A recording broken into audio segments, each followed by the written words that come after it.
ao segundo episódio da série O Pior Render da Sua Vida. Mas atenção, se você não assistiu ao primeiro episódio, peço que pause esse vídeo e assista ao primeiro episódio agora. Essa série foi feita de maneira a guiar você, por isso é extremamente importante que você assista ao primeiro episódio antes de assistir esse. Peço também que você tente se desligar de outras distrações para que você tenha o máximo de proveito e depois consiga aplicar o que for extraído desse conteúdo. Agradeço também o seu comentário aqui abaixo, pois assim você contribui para criarmos uma comunidade forte de profissionais no ramo de renderização para arquitetura. Neste episódio, você terá a chance de entender por que muitos profissionais não conseguem dar o próximo passo e acabam estagnados no mercado, sem obterem sucesso profissional e realização pessoal.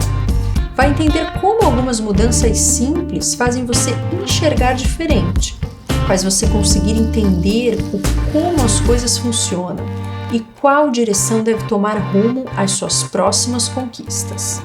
Quando eu percebi que eu precisava parar de atender arquitetos e começar a focar em lançamentos imobiliários, eu vi claramente que eu tinha que sair da bolha em que eu vivia para poder observar as coisas de fora. E foi aí que ficou claro para mim as 5 coisas que impedem a maioria dos artistas que trabalham com renderização de ganhar dinheiro. Fique agora com o segundo episódio da série, O Pior Render da Sua Vida. Quando eu soube da oportunidade de aprender o Corona com o Under e da Oficina 3D, que são referências para mim já há um bom tempo, que eu já seguia o trabalho de vocês no Instagram, eu fiquei muito contente, fiquei muito feliz a assistir a live de lançamento de vocês e naquele momento eu já sabia que eu precisava disso para melhorar a minha forma de trabalho, minha qualidade de entrega, né? E também porque eu achei muito interessante um curso que envolvesse não só a parte do 3D, mas também a parte de trabalho, de prospecção de clientes, de forma de trabalho de estúdio mesmo. A gente já teve feedback muito positivo dos clientes, que já tinha recorrentes, né, elogiando o trabalho e inclusive clientes novos que até então a gente não conseguia alcançar, que eram clientes de incorporadoras, clientes maiores que prezam por um nível bem elevado de apresentação. Então a gente está muito contente com as oportunidades, com as parcerias que estão surgindo por conta desse conhecimento mesmo adquirido no curso.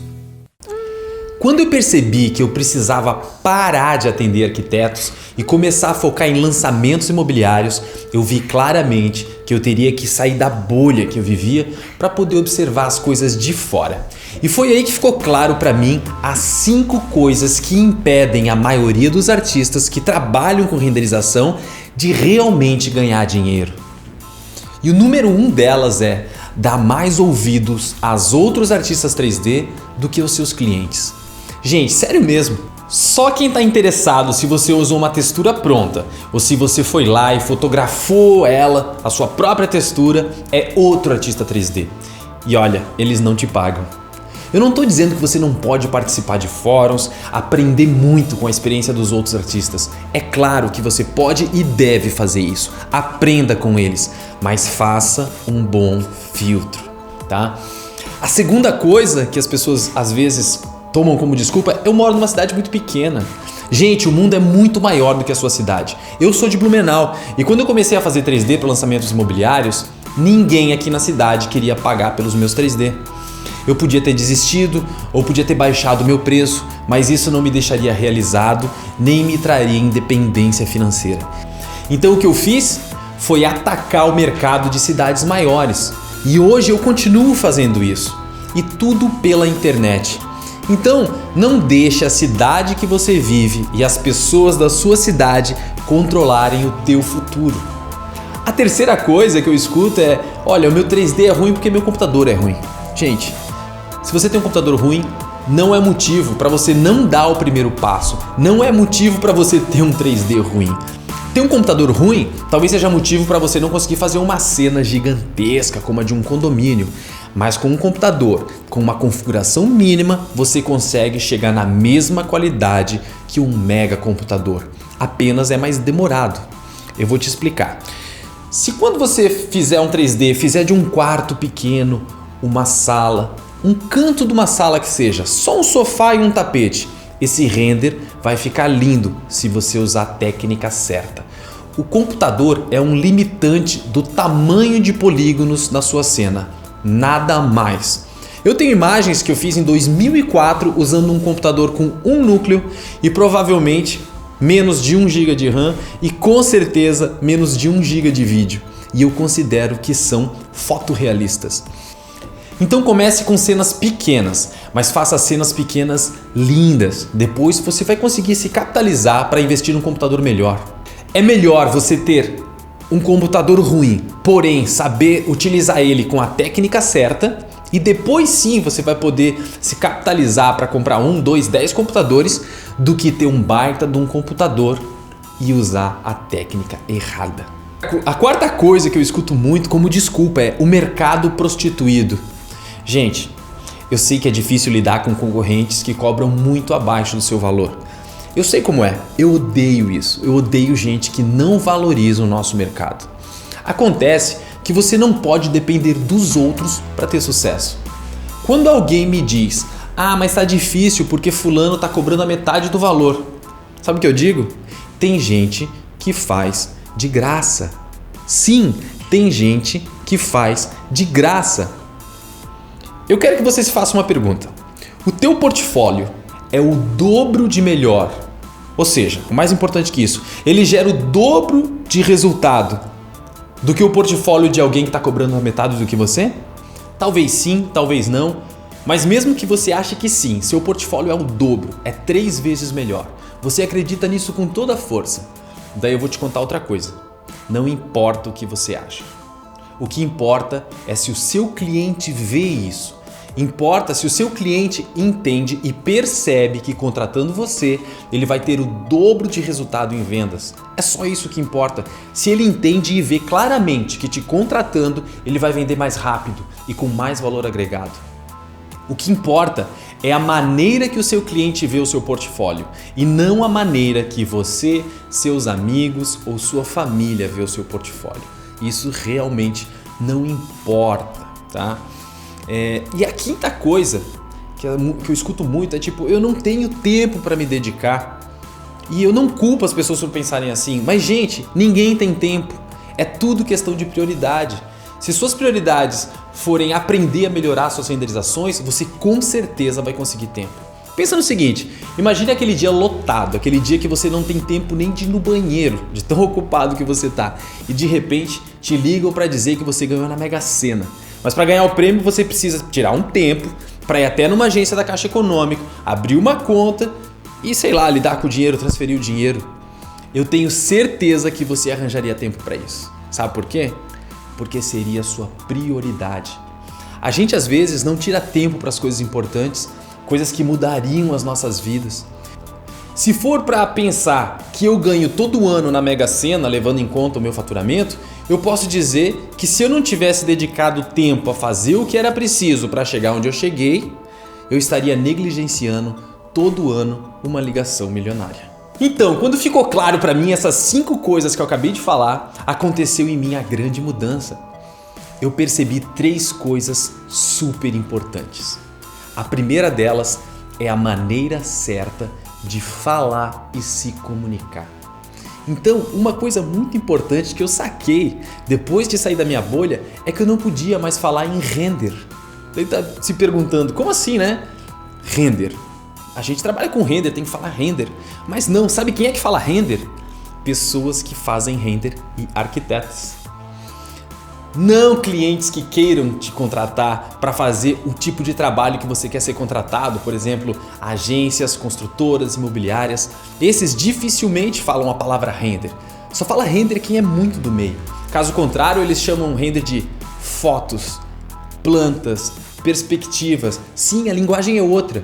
E como a gente fica no nosso mundinho de 3D, a gente não percebe que está se comunicando de forma errada e deixando de atrair as verdadeiras oportunidades. A segunda coisa que eu percebi é que a gente precisa atrair o nosso avatar e não os nossos semelhantes. Então você atrai o seu semelhante ou você atrai o seu avatar, aquele que você está procurando que te contrate? Por exemplo, Se você é arquiteto e posta um baita projeto no Instagram, vai lá e patrocina esse post e daí você coloca lá para o público que você vai selecionar para o patrocínio. Eu quero que pessoas que procuram por arquitetura, por design de interiores, por render e etc, né? Tá errado. Só vai fazer um monte de arquitetos e designers de interiores irem para sua página. Provavelmente o que você devia estar fazendo é patrocinar para pessoas que têm interesses em iates, carros de luxos, lançamentos imobiliários, os relógios boladões, né? Gente que tem grana para pagar bem pelo teu projeto. Então cuida com quem você está atraindo, ok? E o terceiro, que é o principal fator para conseguir entrar no mercado imobiliário, é um portfólio específico. Você precisa ter um portfólio de altíssima qualidade e alinhado com o mercado. O que o mercado espera. Não é um portfólio somente realista, mas sim com características que os leigos entendam como uma imagem linda. O que o mercado está querendo comprar. Então presta atenção. Sabe aquele render realista com aquele capim real no meio da grama? Sabe aquela rachadura na parede que faz ficar ainda mais real, aquela parede ficar muito real com aquela rachadura?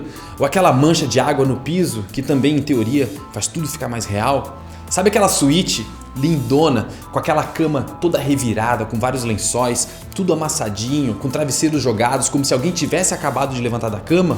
Ou aquela luz contra, que é uma luz linda e deixa somente a gente enxergar a silhueta do prédio com um flare em volta dele? Bom, né? Tudo isso pode sim deixar o render mais real.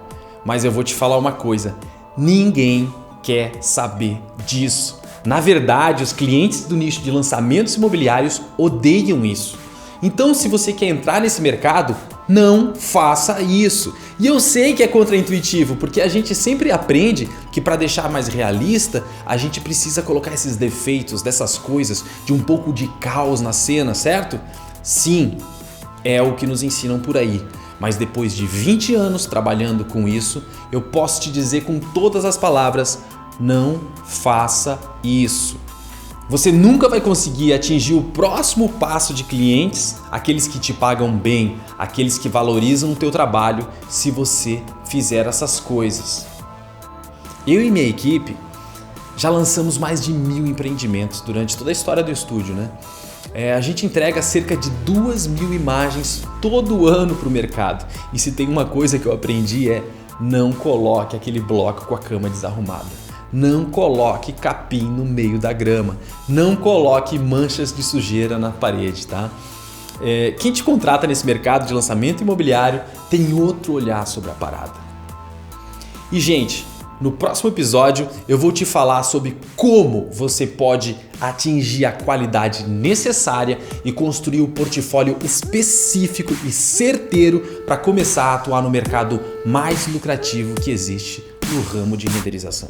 No terceiro episódio da série, Ander Alencar vai te contar como ele e sua equipe alcançam o render realista, que é o primeiro passo para entrar no mercado de lançamentos imobiliários. Vai te guiar pelos passos necessários, como um checklist do que é importante, e seguindo esse checklist, você estará muito próximo de alcançar a qualidade realista do render.